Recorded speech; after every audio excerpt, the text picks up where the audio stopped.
จ้าបងប្អូនប្រហែលថ្ងៃនេះគឺមេតាបានវាយលុកមកដល់ផ្ទះម៉ែអាវុធហើយនិយាយទៅខ្ញុំឥឡូវអាខោតនៃចូល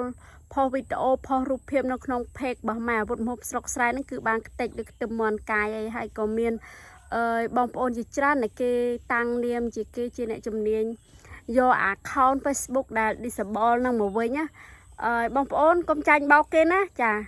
ផ្អាកសិនទៅផ្អាកសកម្មភាពបើអាចបង្កើតថ្មីបានក៏បង្កើតសិនទៅហើយបើយើងអាចធ្វើអ្វីបានបដោះអាសន្នណាធ្វើសិនទៅតែកុំយកលុយទៅជះជាមួយនឹងក្រុមឆ្លៀតឱកាសចាហ្នឹងខ្ញុំសូមនិយាយថាក្រុមឆ្លៀតឱកាសថា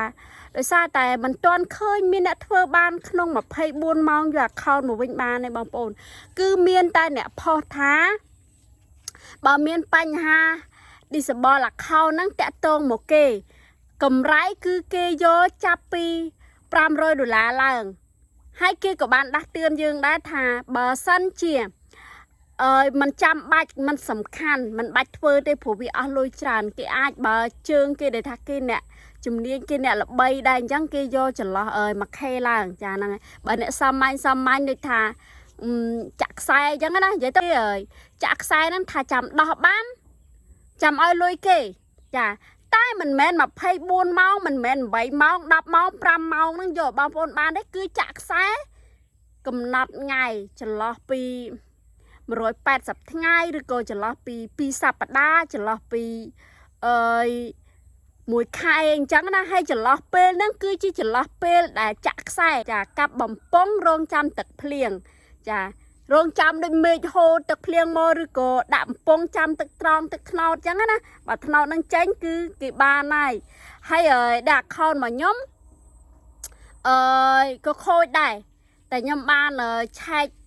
ស្នើសុំភ្លាមហ្នឹងក៏អត់បានដែរតែគេឲ្យយើងរងចាំអញ្ចឹងណារយៈពេលដំបូងគឺអត់មានឲ្យយើងរងចាំឯដល់បន្ទាប់ខ្ញុំពេញដូចថាតាមលក្ខខណ្ឌរបស់គេហ្នឹងទៅគឺគេឲ្យរងចាំរយៈពេល30ថ្ងៃចារងចាំពេល1ខែអញ្ចឹងaccount របស់ខ្ញុំដែលឈ្មោះផលពុត្រាជា account យិនសិនរបស់ខ្ញុំហ្នឹងក៏បានទៅហើយខ្ញុំក៏មិនសង្ឃឹមថានឹងមកវិញណាហ្នឹងហើយលុះត្រាតែ Facebook គេបើគេapproveឲ្យយើងវិញអញ្ចឹងព្រោះឥឡូវគេកំពុងតែធ្វើការដូចនេះបងប្អូនបើសិនជាមានលុយទេទុកលុយនឹងរស់ស៊ីសិនទៅខ្ញុំនិយាយនេះមិនមែនខ្ញុំអ្នកជំនាញតែខ្ញុំមើលឃើញចន្លោះថា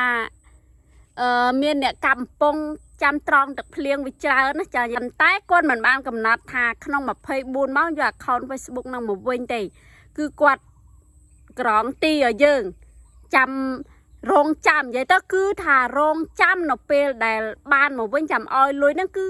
គាត់រងចាំមើលដែរថាបើ Facebook វាក្រុមហ៊ុនមេតាណាវាបធូរបថយវាបើកឲ្យ account របស់យើងនៅក្នុងមកវិញ